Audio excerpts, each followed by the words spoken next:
Good morning everyone, this is JB sir. इस question में हम समझेंगे कि कैसे थ्योरी से पहले इक्वेशन बनाएं, फिर इन इक्वेशन के ग्राफिकली सॉल्यूशंस निकालेंगे। इस क्वेश्चन का पहला वाला करा दिया है, वैसे तुमने देख लिया होगा, नहीं देखा तो लिंक डिस्क्रिप्शन में है, देखो जाओ और वापस से आओ। चलो सेकंड वाला पार्ट इसका शुरू करते हैं। देखो क्या बोल रहा है हमसे, form the linear equation and then graphically solution निकालो। हमसे बोला है 5 pencil and 7 pens together cost ₹50 and या फिर whereas 7 pencil and 5 pens together cost 46। Find the cost of 1 pencil and 1 pen. आराम से आसान भाषा में समझते हैं। देखो हमसे क्या बोल रहे हैं, 5 पेंसिल और 5 पेन, सॉरी 5 पेंसिल और 7 पेन, 5 पेंसिल और 7 पेन की इकट्ठी एक साथ में कॉस्ट कितनी आ रही है, 50 रुपये आ रही है। अगर मैं जाता हूँ तो 50 रुपये मिल रहे हैं। मैं शॉप पे जाता हूँ, भैया 5 पेन दे दो, सॉरी 5 पेंसिल दे दो और 7 पेन दे दो, वो बोलेगा 50 रुपये दे दो, मैं 50 दूंगा और अपने पेन पेंसिल लेके आऊँगा।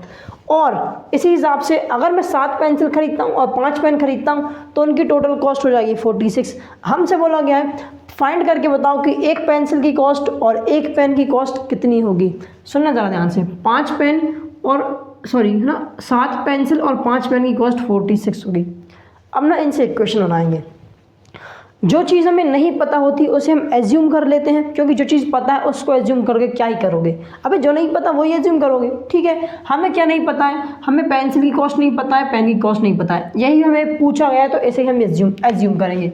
तो मान लेते हैं, मानना मतलब क्या होता है, late the cost of 1 pencil बराबर ₹X मान लेते जो हमारी एक पेंसिल है उसकी कॉस्ट कितनी है, X रुपये। अब X क्या हो सकता है, कोई भी नंबर हो सकता है, ठीक है।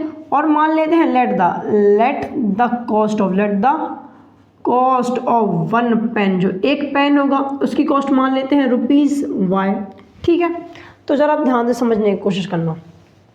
अगर मुझसे बोला जाए या आपसे बोला जाए, आप एक एप्पल की शॉप पे गए, आपसे बोला गया एक एप्पल है उसकी कॉस्ट 5 रुपये आ रही है, एक एप्पल है वो आपको 5 रुपये में दे रहा है, ठीक है। आपने बोला नहीं मुझे एक नहीं, मुझे 2 एप्पल चाहिए, तो बोलेगा भाई साहब 2 10 रुपये, तो आप 10 रुपये दे दोगे, ठीक है। या आप ये बोलो 10 रुपये, या फिर ये भी तो बोल सकते हो दैट 2 × 5। अरे हाँ ना बोल यार, क्योंकि 2 × 5 करोगे तो 10 रुपये हो जाएंगे। अगर आप बोलते हो मुझे 3 एप्पल चाहिए, तो क्या बोलोगे 3 × 5 कर दो, तो 3 × 5 कितना हो जाएगा, 15। बिल्कुल सही बात है, 3 एप्पल की कॉस्ट 15 आएगी, बिल्कुल सही बात है। अब हमसे बोला गया है जो एक पेंसिल है उसकी कॉस्ट X रुपये है, तो 5 पेंसिल की कॉस्ट कितनी हो जाएगी, 5 × X। अरे हाँ ना बोल यार, बिल्कुल सही बात है। अगर एक पेंसिल की कॉस्ट X है तो 5 पेंसिल कितनी कॉस्ट हो जाएगी, 5X हो जाएगी। तो यहाँ पे देखो कितनी पेंसिल थी, 5 पेंसिल की कॉस्ट कितनी, 5X, ओके। और क्या है, 7 पेन। अगर एक पेन की कॉस्ट Y रुपये है तो 7 पेन की कॉस्ट कितनी हो जाएगी, 7 × Y। अरे हाँ ना बोल यार, तो 7 पेन की कॉस्ट कितनी हो जाएगी, 7Y। और हमसे बोला गया है 5 पेन की कॉस्ट और 5 पेंसिल की कॉस्ट और 7 पेन की कॉस्ट दोनों को मिलाकर कितने रुपये आ रहे हैं, 50 रुपया। अरे 50 रुपया, तो ठीक है। अब इसको देखो, क्या मेरी इक्वेशन तैयार हो गई, हाँ। ऐसे करके हम इनकी इक्वेशंस तैयार करते हैं। अब सेकंड इक्वेशन देखते हैं, अब तो समझ आ गया, फटाफट से करेंगे। 7 पेंसिल और 5 पेन, 7 पेंसिल 5 पेन, पेंसिल एक पेंसिल की कॉस्ट अगर X रुपये है तो 7 की हो जाएगी 7X प्लस 5 पेन है, अगर एक पेन की कॉस्ट Y है तो 5 पेन की कितनी हो जाएगी, 5Y। अरे हाँ ना बोले यार, दोनों की कॉस्ट मिलाकर कितने रुपए आ रहे हैं, 46 आ रहे हैं। तो दोनों इक्वेशन हमारे पास तैयार हो गई। अब क्या करना है, क्या सिर्फ इक्वेशन निकालना है, नहीं, इनको ग्राफ पे प्लॉट करना है। तो देखो जो लीनियर इक्वेशंस होती हैं, लीनियर इक्वेशन 1 वेरिएबल हो 2 वेरिएबल हो, उनका जो ग्राफ बनता है वो एक स्ट्रेट लाइन बनता है। और एक स्ट्रेट लाइन को बनाने के लिए कम से कम आपको 2 डॉट चाहिए होते हैं। 2 डॉट को ड्रॉ करोगे, 2 डॉट को मिला दोगे तो स्ट्रेट लाइन बन जाएगी। तो मतलब हमें इन दोनों इक्वेशंस के 2 पॉइंट्स चाहिए होंगे, 2 कोऑर्डिनेट्स चाहिए होंगे। कैसे निकलेंगे, अलग अलग करके। देखो इसका ग्राफ भी और इसका ग्राफ भी, दोनों का ग्राफ हम एक ही ग्राफ पेपर में बनाएंगे। तो करते हैं, फॉर इक्वेशन फर्स्ट के लिए उसके कोऑर्डिनेट्स निकालते हैं, ठीक है भैया, ठीक है। देखो X लिखो, Y लिखो, ये तो करना आता है, चैप्टर पॉलीनोमियल में सीखा होगा, नहीं तो फर्स्ट क्वेश्चन में तो सीखा ही होगा। फॉर इक्वेशन 2 भी निकालेंगे, इक्वेशन 2 के लिए भी यही करेंगे हम, ठीक है, क्या करोगे, x की वैल्यूज़ निकालोगे, y की वैल्यूज़ निकालोगे, ठीक है। अब ध्यान से देखना, क्या होता है ना, कई बार नंबर इसमें फ्रैक्शन में आते हैं, तो हम कुछ ऐसे नंबर चूज़ करेंगे ताकि हमारा आंसर फ्रैक्शन में ना हो। हाँ, नेगेटिव हो जाए तो कोई दिक्कत नहीं है, चलेगा, ठीक है। तो ध्यान से देखना, मान लेते हैं, देखो मुझे पता है कि भाई साहब 7 आ रहा है यहाँ पे, हम क्या करेंगे ना, पहले x की जगह अगर 0 रख के देखता हूँ तो 5 × 0 हो जाएगा 0। तो देखो 7y बराबर कितना बचेगा, 7y बराबर बचेगा 5। अगर x 0 हो जाएगा तो तुम यहाँ पे नोटिस करोगे जो मेरा y है वो एक फ्रैक्शन में आ जाएगा, इसलिए मैं 0 नहीं लूँगा, कुछ और लूँगा। क्या लूँगा, मान लेता हूँ मैं x की वैल्यू 3 रखता हूँ, कितनी रखता हूँ 3, तो 5 × 3 कितना हो जाएगा 15, ठीक है। 7y बराबर कितना था भाई साहब, 7y बराबर 50 है, तो ये वैल्यू 15 हुई थी, है ना, 15 थी, माइनस हो जाएगी 15। अरे हाँ ना बोल यार, बिल्कुल सही बात है, प्लस का होगा, इस इक्वल टू कुछ साइड आएगा तो माइनस का हो जाएगा। सो 50 में से अगर 15 माइनस करेंगे तो क्या मिलेगा 35। 7y बराबर कितना हो जाएगा 35, 7 1 7, 7 5 से कितना हो जाएगा 35। तो अगर x की वैल्यू 3 तो y की वैल्यू कितनी आ रहा 5 हो जाएगी। अच्छा, हाँ जी बिल्कुल सही बात है। अब इसी तरीके से हम y की वैल्यू भी रखते हैं कुछ, अगर मैं y की वैल्यू 0 रखता हूँ तो 7 × 0 हो जाएगा 0, ठीक है। तो 5x बराबर कितना हो जाएगा 50, 5 1 5, 5 10 50, बिल्कुल सही बात है। तो x की वैल्यू कितनी हो जाएगी 10। अगर y की वैल्यू 0 तो x की वैल्यू 10। इसके सॉल्यूशन मिल गए। अब क्या करते हैं, इस वाले पर जाते हैं। इसमें मैं क्या करता हूँ, x की वैल्यू अगर मैं 3 रखता हूँ तो 7 × 3 कितना हो जाएगा 21 प्लस 5y बराबर 46, बिल्कुल सही बात है।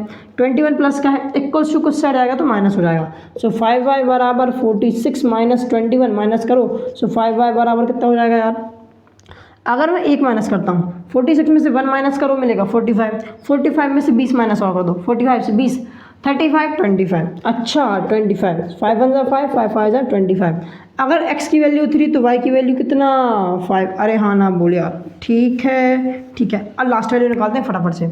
हम क्या करते हैं, y को 0 रखेंगे, y को 0 रखेंगे तो कोई मतलब का नहीं रहेगा, तो y को ना कुछ ऐसा रखो, मैंने क्या बोला नेगेटिव चलेगा, लेकिन क्या नहीं चलेगा, क्या नहीं चलेगा, हमारा भूम भूम भूम फ्रैक्शन नहीं चलेगा, नहीं तो दिक्कत होगी रखने में। तो मैं क्या करता हूँ, x की वैल्यू -2 रख देता हूँ। मान लेते हैं x की वैल्यू -2 हो जाएगी, क्या होगा पता चलेगा, 7 × -2 करोगे तो -14 मिलेगा, हाँ जी।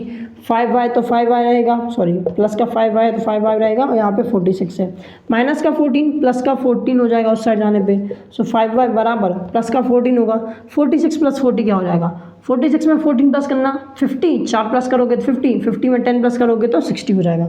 अच्छा 5 1 5, 5 12 हो जाता है 16।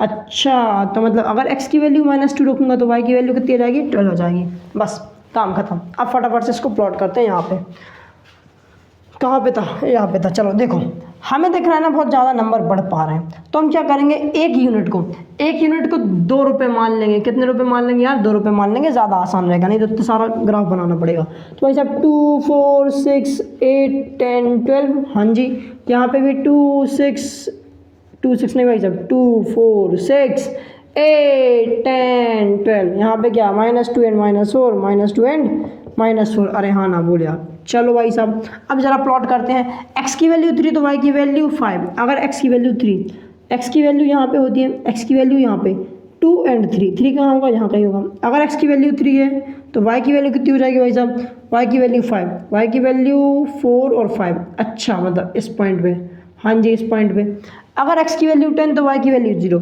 अगर x की वैल्यू 10 तो y की वैल्यू कितनी 0, y की वैल्यू 0 कहाँ होती है, इस पॉइंट पे ही होती है, तो यही वो पॉइंट होगा।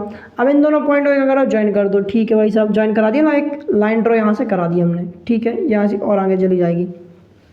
अब अगला देखो यहाँ पे सेकंड इक्वेशन, अगर x की वैल्यू 3 तो y की वैल्यू 5, x की वैल्यू 3 तो y की वैल्यू 5। ध्यान से देखो, x की वैल्यू 3 तो y की वैल्यू 5। अच्छा मतलब इसी पॉइंट पे, हाँ इसका पहला कोऑर्डिनेट भी यही है, दिख ही रहा है हमें, साफ साफ दिख रहा है दोनों में देखने से। अगर x की वैल्यू -2 तो y की वैल्यू 12, x की वैल्यू -2, x यहाँ पे रहता है, x की वैल्यू -2 तो y की वैल्यू 12, मतलब ये वाला पॉइंट होगा। अब देखो इस पॉइंट को और इस पॉइंट को भी ज्वाइन करा दो, एक लाइन पास करा दो यहाँ से। अबे यार ये ना स्ट्रेट लाइन थी, अब कैसी लाइन थी, कौन सा ग्राफ बना दिया मैंने, आराम से बनाना। देखो स्ट्रेट लाइन मुझसे कई बार बनती नहीं है, तो मैं ना कई बार डायग्राम थोड़ा इधर पिधर कर देता हूँ, तुम समझ जाओ। स्ट्रेट लाइन ही है, चिंता मत करना, वैसी बनती मुझसे, क्या करूँ मैं। ठीक है बन गई।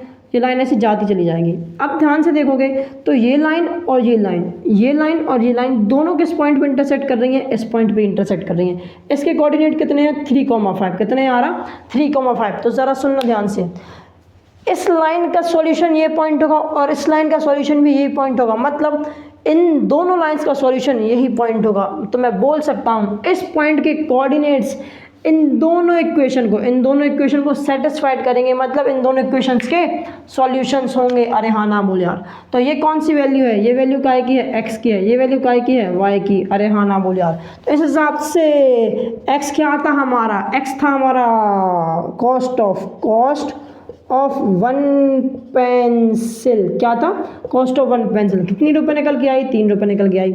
और y क्या था, कॉस्ट ऑफ वन पेन। क्या चीज़, कॉस्ट ऑफ वन पेन कितना निकल के आया, ₹5 आया ना। हाँ जी, ₹5 आया। बस एक बार स्क्रीनशॉट लो, खत्म हो गया क्वेश्चन। ऐसे ही करना होता है ग्राफिकली, बड़ा ही आसान होता है, लेकिन ये ग्राफ बनाने में बड़ी चिकचिक होती है। ग्राफ पेपर में बनाओगे बहुत अच्छा आएगा। मिलते हैं नेक्स्ट वीडियो में, तब तक के लिए bye bye, have a good day.